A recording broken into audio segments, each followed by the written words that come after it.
Welcome to Not Milk Never Milk. Subscribe if you're lactose intolerant.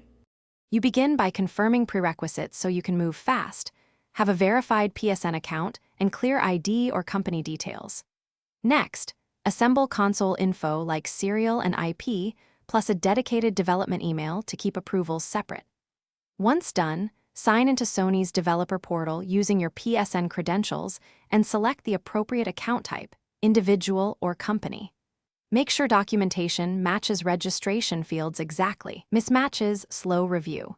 This launches the formal application and triggers Sony's verification checks. Now you complete the application details and submit verification documents, because Sony needs legal assurance before enabling dev features. Carefully upload your ID or company registration, tax forms, and a recent proof of address. File names and formats matter.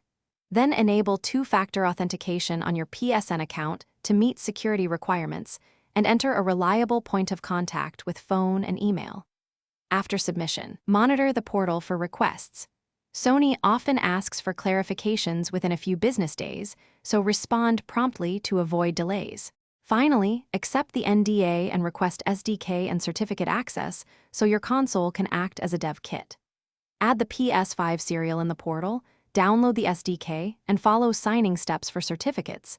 Then push a simple test build over USB or network to confirm everything works. If activation fails, first recheck document fields, ensure 2FA is active, and confirm serial/IP accuracy. If issues persist, open a support ticket with your application ID and describe the exact error for faster resolution. Thanks for watching. If this was helpful, leave a like and consider subscribing. See you next time.